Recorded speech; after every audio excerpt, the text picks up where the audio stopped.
باللہ من الشیطان الرجیم بسم اللہ الرحمن الرحیم۔ دوستو السلام علیکم ورحمۃ اللہ وبرکاتہ۔ آج جو ہم نشست لگا رہے ہیں اس نشست کا عنوان ہے کہ امام علی مقام کی بیعت یزید سے انکار کا سبب کیا تھا، اس کے متعلق گفتگو کریں گے۔ تو یہ ہماری بزم حسین کی نشست نمبر 6 ہے۔ تو دوستو آپ کا بہت بہت شکریہ کہ آپ ہماری ویڈیو کو سنتے ہیں اور اپنے عقیدے کو درست کرتے ہیں۔ تو اس حوالے سے ہم بھی آپ کے سامنے گفتگو کرتے ہیں، اسی وجہ سے تاکہ امت کی رہنمائی ہو سکے۔ یہ ایک ایسا مسئلہ ہے، مسئلہ یزید، اس میں اگر سنی ہو تو پھر وہ دونوں طرفیں رکھ سکتا ہے۔ کئی لوگ ایسے ہیں جو اہل بیت کے بغض کی وجہ سے اور نام دیتے ہیں امیر معاویہ سرکار رضی اللہ تعالیٰ عنہ کے دفاع کا اور بغض کر رہے ہوتے ہیں اہل بیت کا، اور کئی لوگ ایسے ہیں وہ اہل بیت کے دفاع کا نام لے رہے ہوتے ہیں اور بغض کر رہے ہوتے ہیں وہ حضرت امیر معاویہ سرکار سے۔ تو سنی ایک ایسا ہے کہ وہ اہل بیت سے بھی محبت کرتا ہے اور امیر معاویہ رضی اللہ تعالیٰ عنہ سے بھی محبت کرنے والا ہوتا ہے۔ یہ ہے سنی۔ سنی کا عقیدہ اور ایمان یہی ہے کہ امام علی مقام آپ برحق تھے، یزید جو ہے وہ فاسق و فاجر ملعون اور کافر تھا، اس کے کفر کے بھی قول ہیں۔ تو یہ اہل سنت والجماعت کا عقیدہ ہے۔ تو وہ امام علی مقام کی بھی پاسداری رکھتے ہیں اور امیر معاویہ سرکار کا بھی دفاع کرتے ہیں۔ یہ سنی ہوتا ہے۔ وہ سنی ہرگز اسے نہ سمجھنا جو یہ نام لے کہ میں امیر معاویہ سرکار کا دفاع کر رہا ہوں اور اہل بیت کی توہین کرے، سادات کی توہین کرے، اس کو خطا پر کہے، اہل بیت کو خطا پر کہے، تو اس کو ہرگز سنی نہ سمجھنا، اور اس کو بھی سنی نہ سمجھنا جو اہل بیت کی پاسداری کرے اور امیر معاویہ سرکار کے ساتھ بغض رکھے، اس کو بھی سنی نہ سمجھنا، کیونکہ امام اہل سنت امام احمد رضا خان بریلوی نے فرمایا جو امیر معاویہ سرکار کا دشمن ہے وہ جہنم کے کتوں میں سے ایک کتا ہے۔ تو یہ ہے سنی کا عقیدہ۔ دوستو ہم الحمدللہ رب العالمین، ہمیں بزرگوں نے وہ سبق دیا ہے کہ نہ آپ نے امیر معاویہ سرکار کے بارے میں زبان کھولنی ہے اور نہ ہی اہل بیت کے بارے میں۔ ہاں جو یزید ہے اس کے متعلق تم نے بولنا ہے، اس کے متعلق زبان خاموش نہیں رکھنی، کیونکہ دشمن اہل بیت ہے، اور جو دشمن اہل بیت ہے اس کے متعلق جو فتاوی جات ہیں موجود ہیں وہ میں ابھی آپ کے سامنے بیان کروں گا۔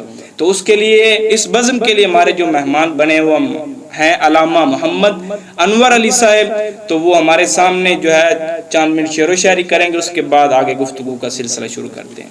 اعوذ باللہ من الشیطان الرجیم بسم اللہ الرحمن الرحیم۔ تو کیا خوب لکھا ہے، شاہ است حسین بادشاہ است حسین، دین است حسین دین پناہ است حسین، سر داد داد نہ دست در دست یزید، حقہ کے بنا لا الہ است حسین۔ وکھرا ہی حوصلہ ہے کربل دے پیاسے آندا، شکوات نہ گلا ہے کربل دے پیاسے آندا، وکھرا ہی حوصلہ ہے کربل دے پیاسے آندا، شکوات نہ گلا ہے کربل دے پیاسے آندا، کٹ جامنا ہے بیعت کرنی یزید دی نہیں، کٹ جامنا ہے بیعت کرنی یزید دی نہیں، کیا خوب فیصلہ ہے کربل دے پیاسے آندا، تہبہ سے تہبہ تکر، تہبہ سے تہبہ تکر، زینب سے پوچھ کے دیکھو ہن کتنا قافلہ ہے کربل دے۔ جی دوستو ماشاءاللہ یہ تھے غازی محمد انور صاحب، جنہوں نے اچھے انداز میں ہمارے سامنے شعر و شاعری پیش کی۔ ان اشعار سے بھی یہی جو ہے نا محسوس ہو رہا تھا، بلکہ ظاہر ہو رہا تھا کہ امام علی مقام نے اس کی بیعت نہیں کی، کرچے پیاسے رہے اور اپنا تن من اور 72 تن شہید کروا دیا، لیکن انہوں نے اس یزید کی بیعت نہیں کی۔ اب دوستو میں اسی بات کی وضاحت کرنے کے لیے علماء اہل سنت کی نظر میں جو بیعت یزید سے انکار کا سبب ہے وہ کیا تھا کہ امام علی مقام نے یزید کی بیعت قبول کیوں نہیں کی، کیونکہ یزید میں وہ عیب پائے جاتے تھے کہ جس میں امام علی مقام نے جو دیکھے، جس کی وجہ سے آپ نے اپنے اجتہاد کے مطابق اس کی بیعت سے انکار فرما دیا۔ تو وہ میں چند حوالہ جات کے ساتھ پیش کرنا چاہتا ہوں۔ شہادت امام علی مقام سے پہلے یزید فاسق و فاجر تھا، علماء اہل سنت کی نظر میں پیش کروں گا۔ اور رہی بات اس کے کفر اور لعن کے متعلق، وہ بھی اعلیٰ حضرت علیہ رحمہ نے فتح و رضویہ شریف میں وہ ہماری ایک علیحدہ نشست آئے گی۔ کفر اور لعن کے متعلق ہماری ایک علیحدہ سے نشست آئے گی کہ یزید کافر ہے اور یزید لعنتی ہے، جریہ الکبائر ہے، وہ آج میں ظاہر کروں گا۔ اور لعنتی اور کافر ہونے کے جو حوالہ جات ہیں وہ میں انشاءاللہ عزیز اگلی نشستوں میں وہ میں آپ کے سامنے بیان کروں گا کہ وہ کافر بھی تھا، لعنتی بھی تھا۔ اعلیٰ حضرت نے فرمایا جو اسے کافر اور لعنتی کہ وہ مورد الزام نہیں ہے۔ اب اعلیٰ حضرت سرکار کے سکوت کی بھی سمجھ لگ گئی کہ اعلیٰ حضرت سرکار نے جو فرمایا کہ میں امام اعظم ابو حنیفہ سرکار نے سکوت کیا ہے، تو وہ سکوت کا مطلب بھی سمجھ آ گیا کہ جو اسے کافر اور لعنتی کہے وہ بھی مورد الزام نہیں ہے، اس پر بھی کوئی الزام نہیں لا سکتے، یعنی اسے کافر اور لعنتی جو کہنے والا ہے اس کو ہم شرعی کوئی پکڑ نہیں دے سکتے، یہ ہے سکوت کا مطلب۔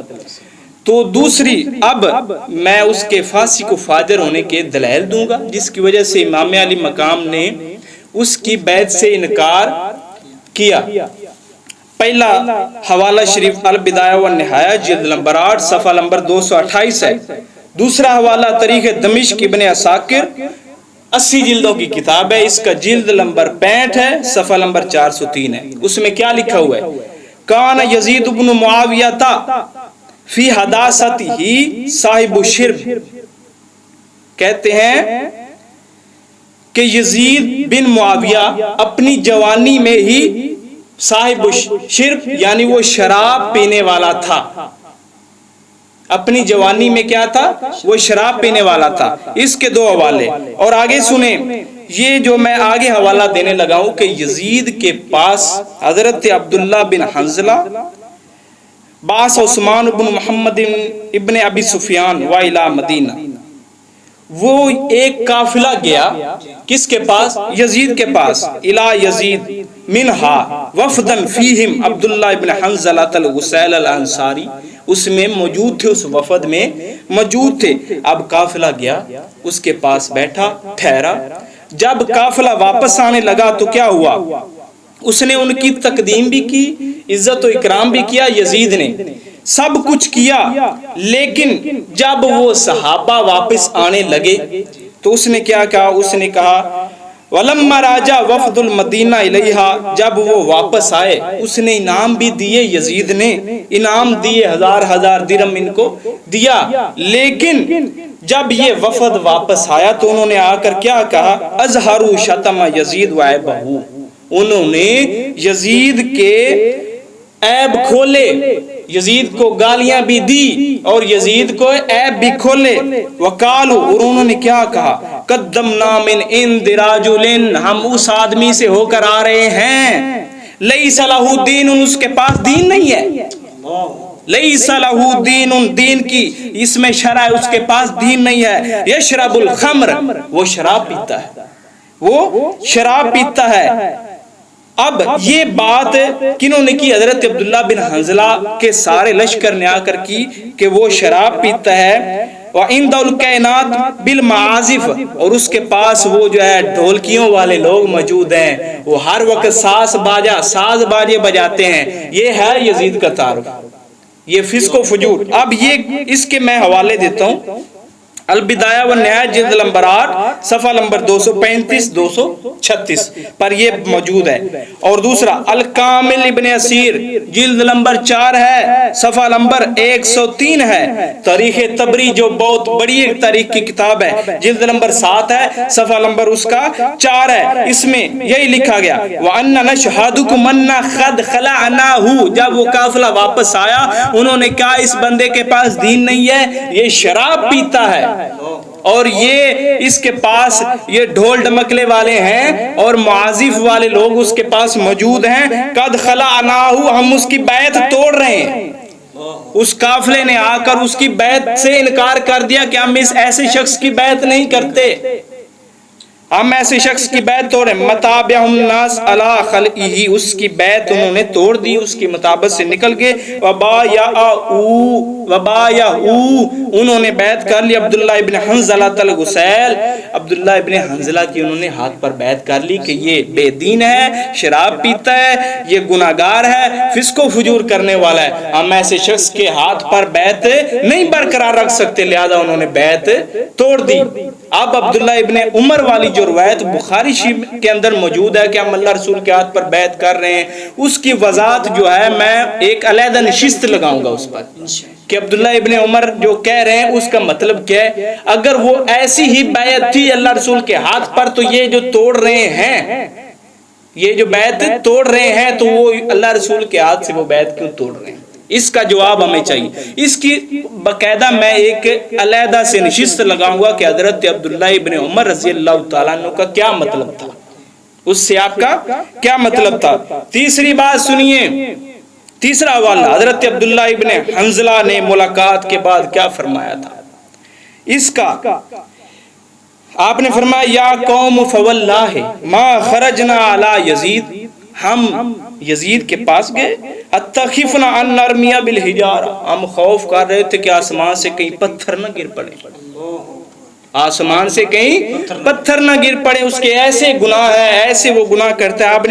آپ نے وہ گناہ گنائے، من السماء، آسمان سے کہیں پتھر نہ گر پڑے، انہو راجل جنکہ امہات الاولاد،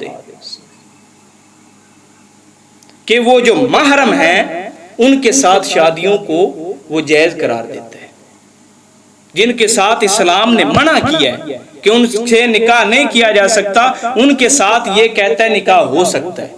تو یہ حرام کو حلال کرنا بتاؤ یہ کفر بنتا ہے یا نہیں بنتا؟